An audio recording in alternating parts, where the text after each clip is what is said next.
You ever show up to something hoping, just this once, you'd be treated like you mattered?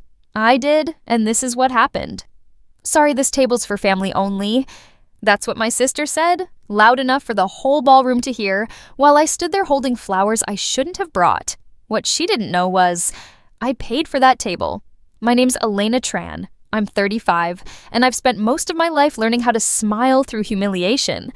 But nothing, not even years of being quietly excluded, prepared me for the moment my younger sister Madeline turned and said those words loud enough for everyone at the table to hear, loud enough for the interns to giggle behind their napkins, loud enough for the junior execs to glance at each other, uncomfortably, loud enough to sting.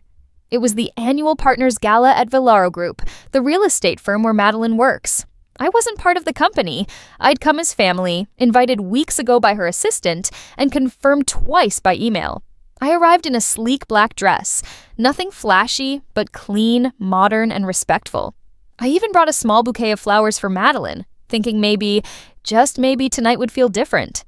Instead, I was told to wait by the guest bar, the section reserved for overflow attendees and press.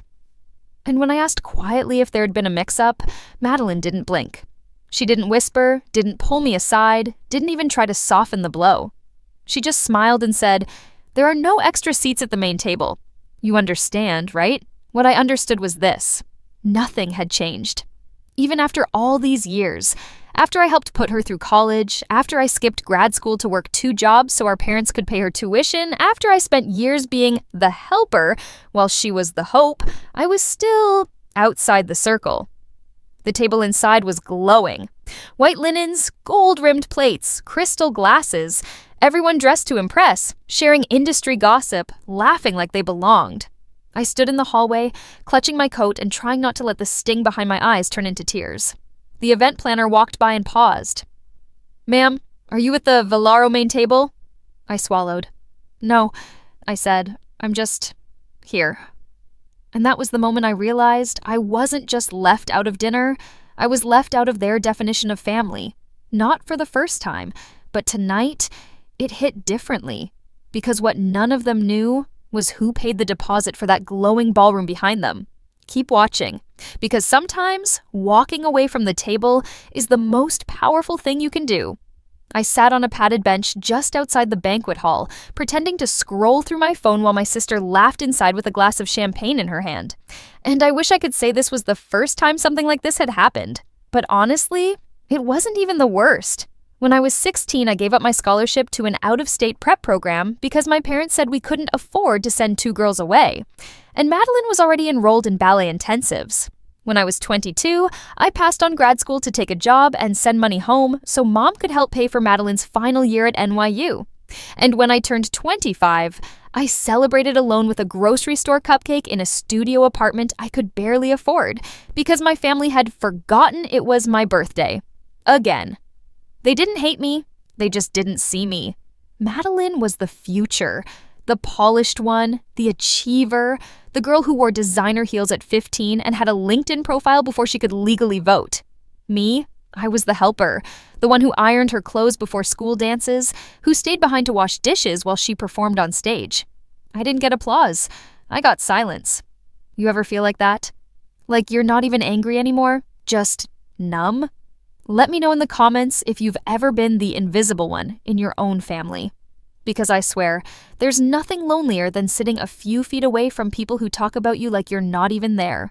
Tonight brought it all back. That stupid chair outside the ballroom, the one with a wobbly leg and a half-empty water glass someone else had left behind, felt like every moment I'd swallowed to keep the peace. I don't even know why I brought those flowers, why I smiled when I saw her in that sequin dress, why I still, after everything, thought, maybe tonight she'll act like I matter. That's the cruelest part of being overlooked. You keep hoping. You keep offering up pieces of yourself, thinking one day they'll see the whole person, but they never do. So I sat there, on the edge of everything. Not quite in. Not quite out. Just pawn. Like a coat someone forgot to hang up. And somewhere between the third laugh that echoed through the ballroom and the sound of my phone buzzing with a work email, something in me shifted. It wasn't loud. It wasn't dramatic. It was a whisper, almost, You don't need to keep proving you belong.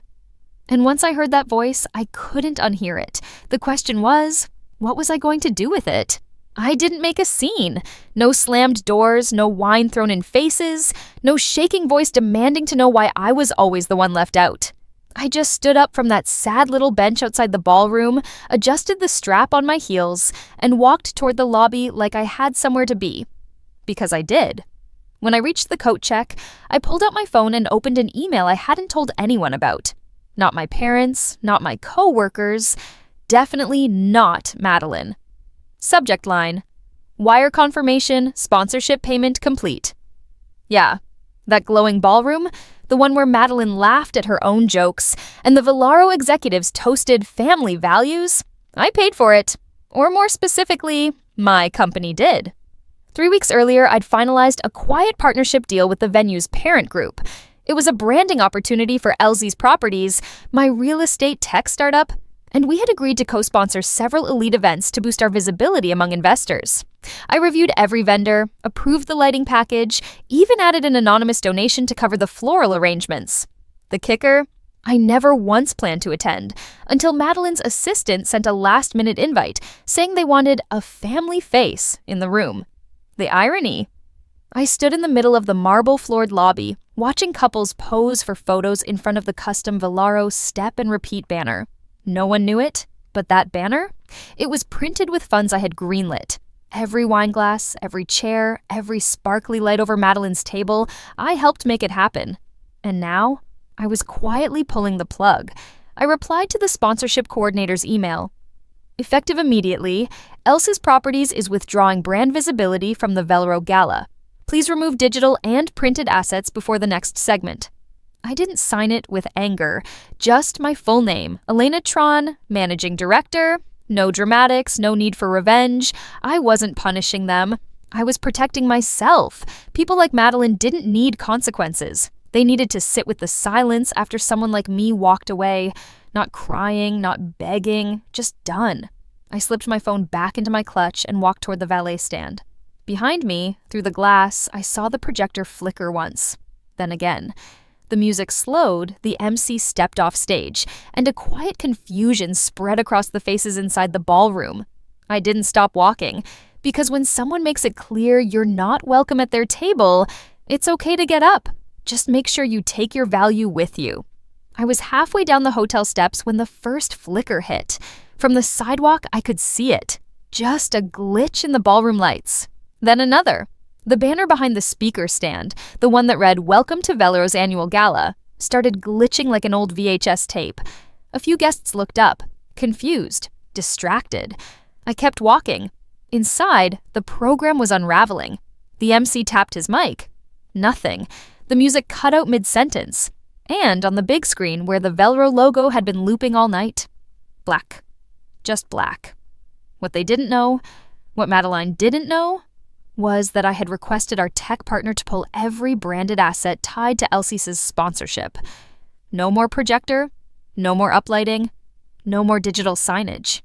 We hadn't just withdrawn a logo. We had unplugged their spotlight. I took a seat in the hotel cafe nearby. Quiet corner booth. From there, I had a clean view of the chaos unfolding behind the tall windows. Waiters hovered awkwardly. Guests were checking their phones, frowning. And there, near the stage, I spotted my sister, heels clicking, smile gone, voice raised. She was talking to her boss. Her boss was talking to the venue coordinator. The coordinator was talking to the AV guy. And not a single one of them was talking to me.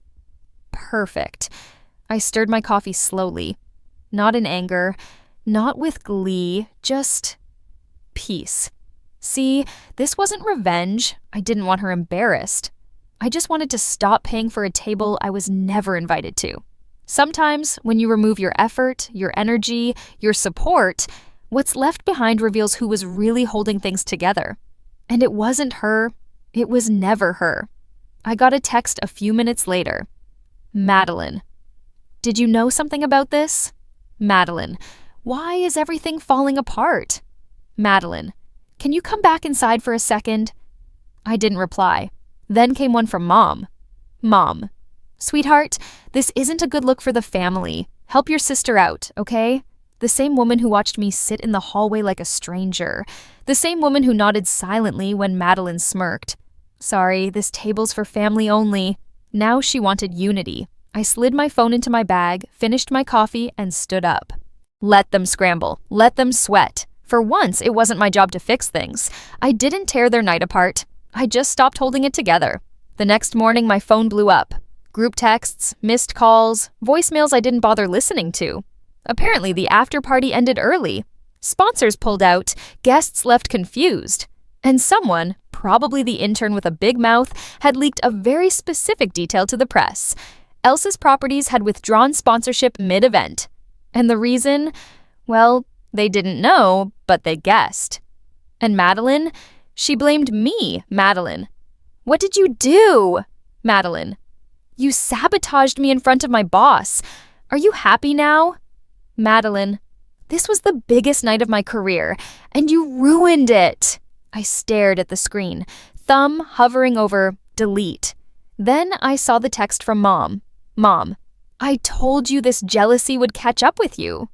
Mom, this is why we never included you in things. You always make it about yourself. Jealousy? Jealousy implies I wanted what Madeline had. But I didn't want her table. I wanted my peace.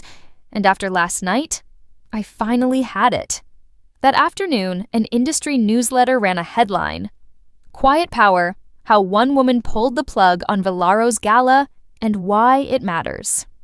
The article was brief, but sharp. It mentioned that a major sponsor had walked away due to internal disrespect toward a key stakeholder. They didn't name me, but they didn't have to. People in the room knew. People watching from the sidelines figured it out. And for once, I didn't rush to correct the record. I let the silence speak. Let them wonder. Let them explain.